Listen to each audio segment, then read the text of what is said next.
মনে চাইলে video call দিয়ে স্ত্রীর সাথে কথা বলিও না।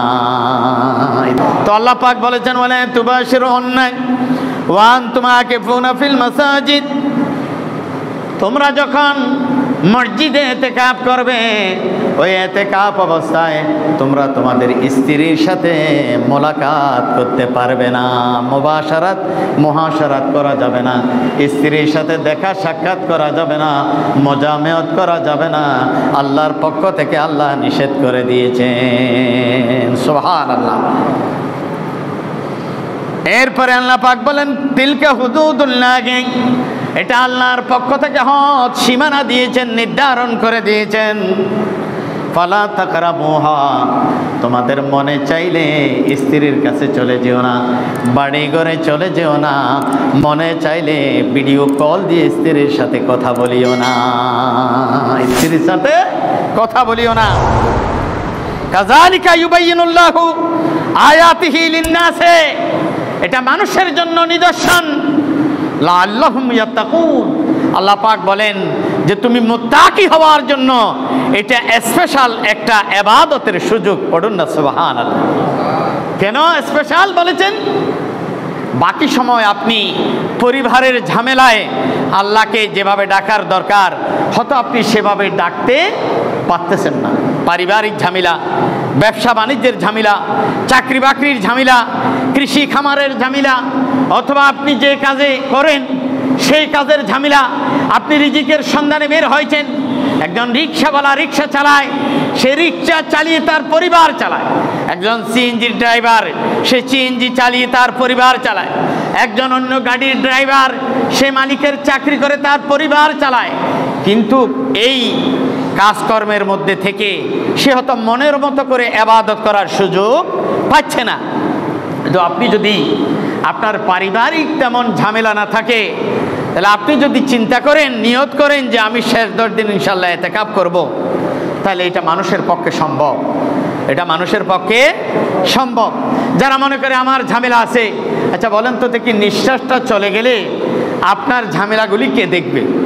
আপনি যখন মারা যাবেন তখন কি আপনার ঝামেলাগুলি থেকে যাবে, নাকি কেউ না কেউ এগুলি চালাবে?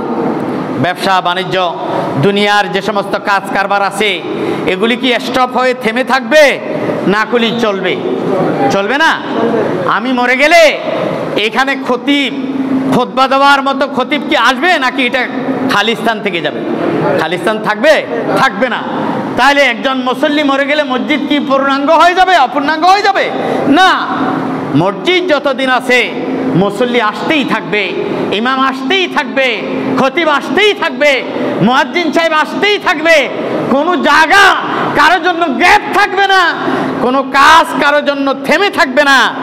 আমি যদি মনে করি যে আমি ছাড়া সব কাজ অসল, এটা ঠিক হবে না, এটা ঠিক হবে না। কিছু মানুষ আছে দেখবেন যে একটা দায়িত্ব থেকে হঠাৎ করে রাগ করে দায়িত্ব ছেড়ে, কোনো কারণে রাগ আসছে, রাগের কারণে দায়িত্ব ছেড়ে দে। তার মানে উনি মনে করতেছে আমি দায়িত্ব ছেড়ে দিলে আমাকে সবাই কি আবার তাজিম করে, তকরিম করে আমাকে আবার দায়িত্বে রাখবে। না, ওরকম চিন্তা করা যাবে না মুহতারাম হাজিরিন। প্রত্যেকটা মানুষ আপন আপন দায়িত্বের প্রতি সচেতন থাকতে হবে। প্রত্যেকটি মানুষ তাদের আপন আপন দায়িত্বের ব্যাপারে কিয়ামতের ময়দানে আল্লাহ পাক জিজ্ঞেস করবেন। যে যেখানে আছে, যে অবস্থায় আছে, যেই কাজে আছে, যেই দায়িত্বে আছে, সেটা ছোট হোক বড় হোক, প্রত্যেকটি মানুষ আল্লাহর কাছে জবাব দিতে হবে।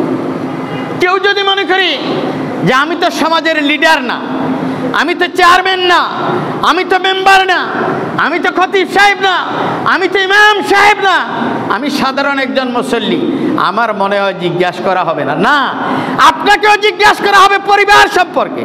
আপনি কিভাবে পরিবার চালিয়েছেন, আপনার আত্মীয় স্বজনের সাথে কেমন ব্যবহার করেছেন, আপনার প্রতিবেশীর সাথে কেমন ব্যবহার করেছেন, এই ব্যাপারেও আপনাকে জিজ্ঞেস করা হবে।